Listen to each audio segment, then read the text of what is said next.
Welcome to the George FTTV YouTube channel. Today we'll go over the Saturday games and also go over how we're traveling in all three formats. So we'll get a quick suss of that. So hopefully that's good. And I think we're traveling okay. I'll show my team quickly. Crouch fired, Steele fired. I don't know if it's sustainable or not, but I just keep backing him in. Nick Martin flopped. Grundy flopped. Flanders, Heaney, F1, F2 is looking very, very good in a pretty starved line. So I know they're both highly owned or reasonably owned, but whether people have both is another issue. I was switching between Tom Green and Butters and even Dawson, and lucky I didn't go Dawson because he was not good. But Green looks like the right pick there. Even Rao, we don't have Rao. No chance of getting him, so he looks very good. And Dacos captain, Shees will fight. Like a lot went right. Berry we benched for Sanders. Just scared of benching for Sanders, so we'll play him. But overall, like the team's in good shape. Fisher flopped, which is annoying because I hated the pick, but I felt like the hand was forced with the roll. Don't know. Didn't see him for like the second half. I don't know if he was playing lockdown. I know Colby McCurjo, who I don't have, will have to correct too, so don't have him. I don't know. He's not a good player. He's just not. And he was poor at halfback at Carlton. They dropped him. I guess preseason game he was good because it's a preseason outside game versus Saints who give up points, and you versus a team like the Giants, and you can't be dropping 50s. So he's back at Marvel next week. I think you can back him in. If you see an opportunity you like, I think you cash him before he loses money. And he's a time bomb with his durability. So, look, maybe reactionary. I think he'll definitely improve next week at Marvel and the week after. But if you don't have a Heaney, and he might be your avenue, so annoyed with that. No McCurchin, no Dempsey. So that's at least 2 trades booked in. Zach Reed's got to go, I think, and that has to be to Massimo, so that's 3. Jesse Hogan is going to make 100k off the bat. That's something we'll need to look at, and Grundy has to go before his buy. It's just when do we pull the trigger? So I'll let him. Not this week, but we'll assess week by week.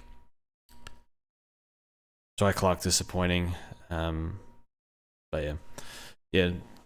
Anyway, I think look, I'm quite happy with the progress. We dodged Reed and Gibcus on field, which is luck, but it is what it is. So hopefully Hornhouse do okay. But we'll go through the Saturday game. So this is the Bombers versus Hawthorne, and yeah, Merritt was really good. Perkins was pretty good too. Maybe a breakout year for him, not too sure, but he looked good. Sort of. You're watching him and you see some good signs, but you don't see it often enough, and can struggle to get his hands on in the midfield. But today was fantastic, and Bomber supporter, you'd be very happy because he was a top pick. Would I pick him? I'll sit out. I'm just not sure enough, but he looked good. Merritt looks like a very solid pick, and he's a very high priority trade in. Probably my number 1 trade in priority. About a month and a bit in. Probably like maybe 6-7 weeks in, as soon as he has that West Coast North Richmond run. I mean, McGrath's whatever. So Nick Martin, 63. Don't think he's got the kicking skills to be a primo in this role. He could easily drop a 120. Like one day, he'll drop a massive score. Like it'll happen. However, this is pretty bad. Like mid spots are precious, and I'm not sure on him long term. The role was fine, did fade out in the third quarter, but the kicking, like when I was reading training reports, he was turning it over a lot. He turned it over a bit in the practice game, and he's turned it over too much again.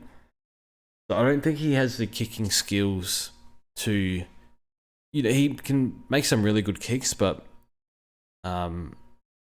63 is not acceptable. And yeah, he's fine for the other formats, but when mid slots are precious, definitely fine to wait a week. But I'll be trading because I don't have McKercher. And I need money to fix other stuff. So I've got it sort of mapped out, but it's the kicking, I think.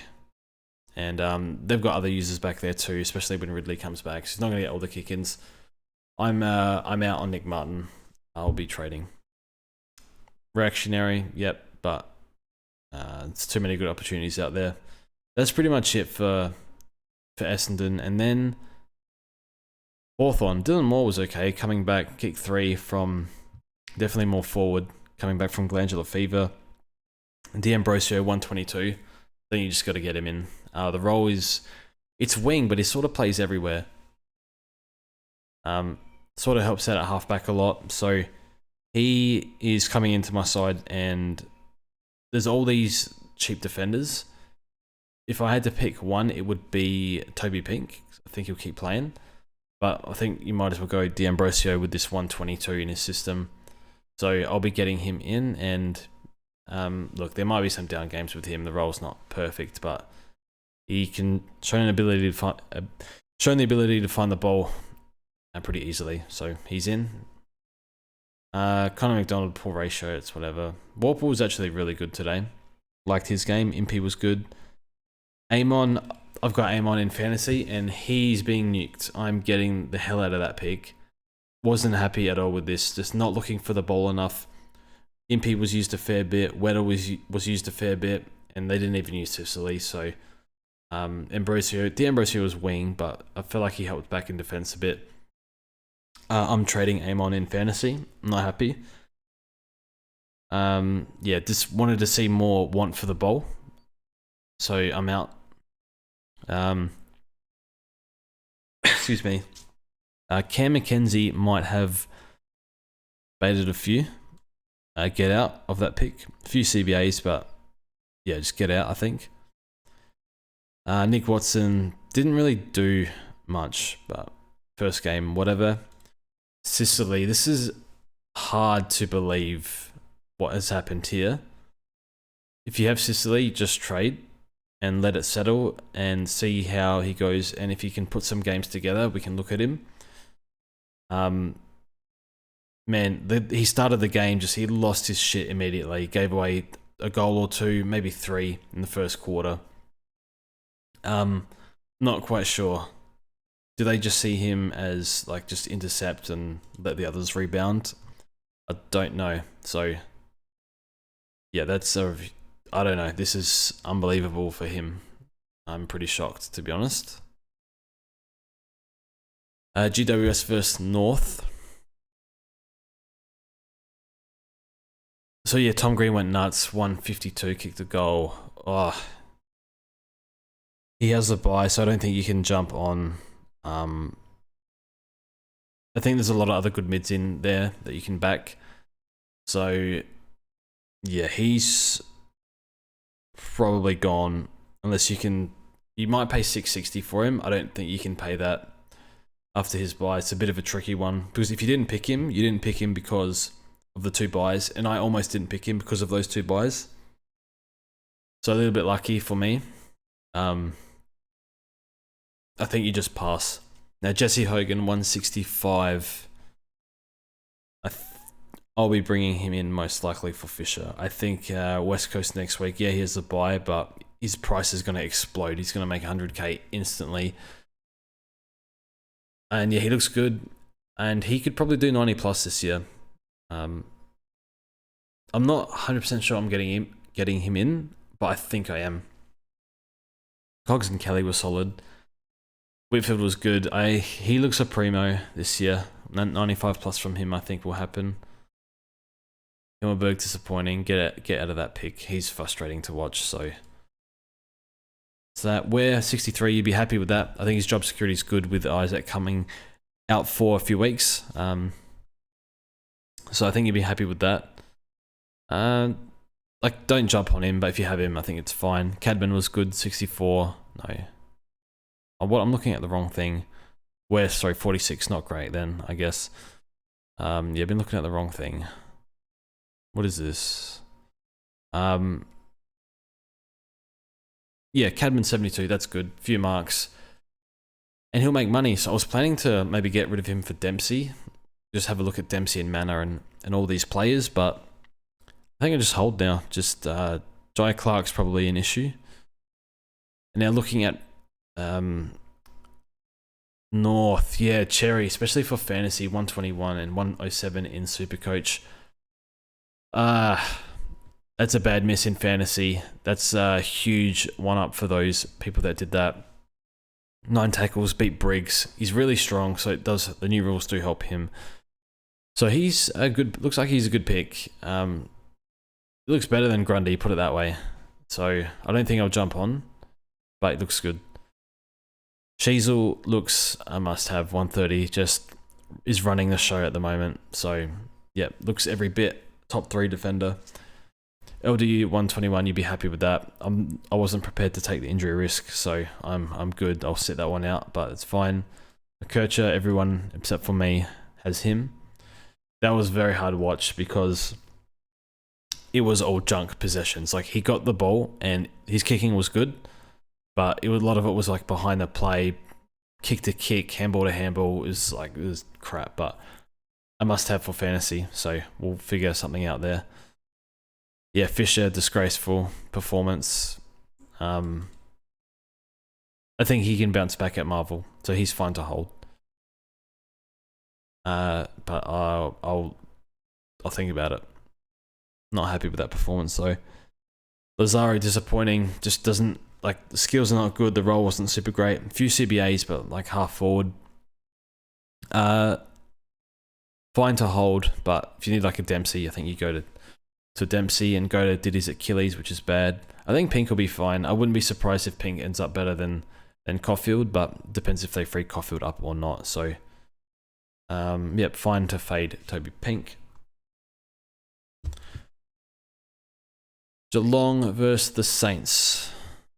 Now, I watched this game because I pretty much gave up on the Crows game and then tuned back into the fourth quarter, and the Crows made a bit of a comeback, and like the Saints made a bit of a comeback here. Max Holmes, I didn't see a lot of him because I was watching the Crows, but apparently his role changed halfway through. It was more halfback and then changed to more midfield and wing or something. I'm going to sit out of Holmes because I don't know what the role is going to be consistently, and he's injury prone. So I'll sit out of that one.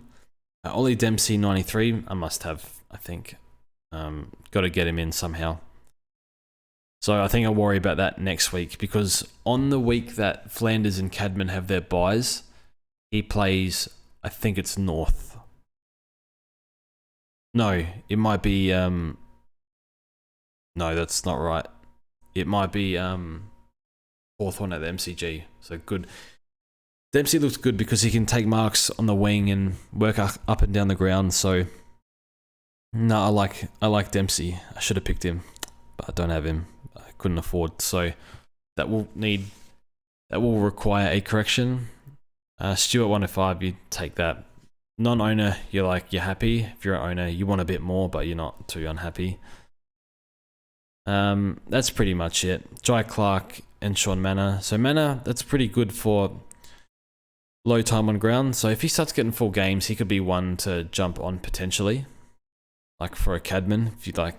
Yeah, just see how Cadman goes. I mean, see how Manor goes, because if he gets full games, he's probably fieldable. And yeah, Jai Clark's, you would think he's a sub-risk going forward. That 13 in a full game is disgraceful, so not great. Looking at the Saints, Rowan, you'd be happy with that against Stanley. Steele 119. This is good. Yeah, so I'm happy with that. When you watch him, it does feel like he floats in and out the game a bit. It sort of goes missing for patches, so that might happen. So I like Steele though. He's cheap and he'll make a bit of money, hopefully. So I can't complain with a 119. Bono 102. Looks like a miss, but Sinclair is back next week, so I expect him to average probably in the 80s with Sinclair back. If they put Sinclair in the midfield, I think Bono can do in the 90s. Nas 101s, you'd be happy with that if you have him. I got something in my throat, so I can't talk properly. Wilson, I didn't really see much of him. I think had a sort of goal at the end, so he looks pretty good. So that DPP really helps us out. That's about it. Not much else to tell. Crouch limited preseason, just a 50, so that probably helps Steele if his output's going to be reduced. And then the Gold Coast versus the Crows. This game was pretty hard to watch. The Crows had like on 8 points at halftime. Wet game, so pretty hard. But yeah, the Suns mids, like almost the new Dogs mids, 120s, 130s, 150s, just went nuts. So I can't chase Rao because of the bye, but he's looking like a top 8 mid. Flanders I have, which I'm happy with. Anderson's got more of an outside game than Rao, which is good for him. So he's probably a primo 2. Took 137, so he got scaled down. I swear he was on 150. So happy with that. As a non-owner and just 100 DT, so I don't have him in those formats. So that looks a great pick, Took. Tom Berry 104. He's 160k. I'll sit that one out because of the buy. I think you want to get him though. Gonna make so much money. But I'll sit out because I prefer Dempsey, I think. So a bit cheaper and no buy. I can't have the mole. So I'll skip Tom Berry, but yeah, I think you probably should get him in if you can. Butterick, disaster. I picked him in sports deck. Very bad. Have to trade. Can't risk copping this on the field. He's out. I don't know if it was more lockdown roll, but yeah. I don't know how this happened. 90 last week, 25. That's so bad. So yeah, trap. Unfortunate. On to the Crows. So surprisingly, Laird was our top scorer. The forward time didn't really happen. I still wouldn't touch Laird at that age. Maybe upgrade target, we'll see. But not for 650. And Matthew Crouch, 114. Very happy with that. So he played good. Tog was better in the second half. And he played really well. I liked his game. So he's good. Dawson was... Yeah, he had 9 clangers or something. He's one of the few players that can actually take marks in our team. So his DT scores always should be not too bad. But yeah, 82 SC.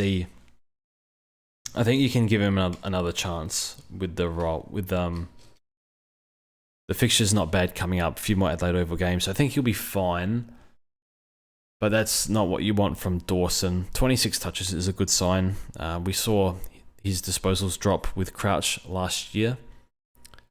So that's fine. Look, you'd be very disappointed because you got like Took, 130, Rao, Green, even Crouch. All these mids, Steele.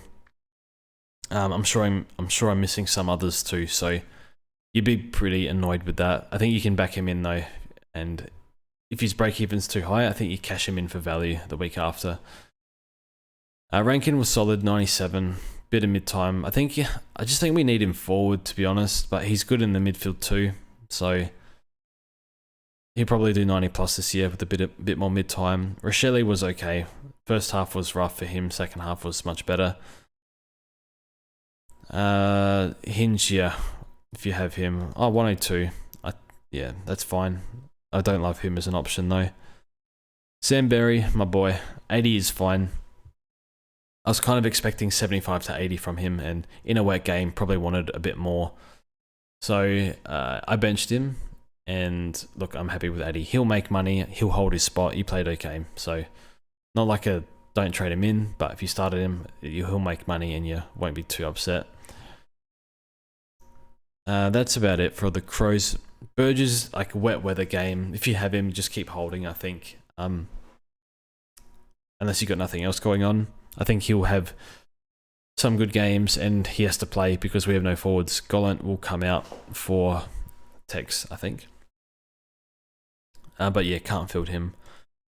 So that's how we're lining up. I think we'll probably book in a boost next week, which is unfortunate. I'm not sure it's worth it or not, but regardless, Nick Martin will go to McKercher. Reed will go to Massimo. And then probably Fisher to Hogan, and then we'll ditch Grundy for Rowan after one price rise and get Dempsey. So that's probably going to be our 5 trades. And yeah, round 3, we're going to cop it pretty bad with Flanders and Green and Hogan if we do that route. Maybe we go to Harry Mackay, not sure. So we'll just hold Hogan. My sports tech team, it's okay. We got Dawson and Merritt in this format. I mean, Berry over Bonner was a silly move, but Bonner's a bit more. I think he's about extra 140k. But you should have gone Bonner. Obviously, better pick. No McKetch on the field, which is bad. So giving up points, and Reed tucked away on the bench. Buderick will become Massimo. I'm not too sure. I think that's all we really have to do. Buderick to Massimo, and then maybe we hold. I don't know. Probably back in Dawson. So, yeah, sports tech, we're in actually pretty good spot. Not too bad. Just as Buderick was a disaster and benching McKercher was dumb. So, have a quick suss of fantasy. Fantasy's not too bad. Defense is holding up okay. Reed tucked away on the bench. Pink sucks. Amon, I'm splitting into Bonner and Massimo. Midfield was fine. Nick Martin 93 is okay for this format. He can probably be a keeper in defense. Not sure top 6, but the role was good enough, and he has a good work rate. But yeah, the kicking has been letting him down. Grundy gone. Grundy. I have to hold Grundy for a week, and if he sucks again, he'll go to Cherry. Heaney's good. We don't have Flanders in this, which was silly. Should have just gone Flanders over Amon, but the bye. So we'll target Flanders in round 4. I don't know how, but we'll try. Maybe James Jordan and Fisher can turn him in. They can turn into Flanders or something. I don't know, but I think Fisher will definitely back in at Marvel. But if it means we can get Flanders, then he can piss off. So I'll just keep backing him in for now. But that's it for me. Rank kind of sucks, but we'll find out at the round. And also, we stuffed up. We've kept a Nick Martin, which was dumb in this format. But that's all from me. Hope you've had a good start to the year. If you haven't, we got boosts. You can fix things, and there's 23 more rounds to go. It's so much. If you can make up 20 points a round every week, then you'll be fine. So, all the best. Thanks for watching, and we'll see you in the next one.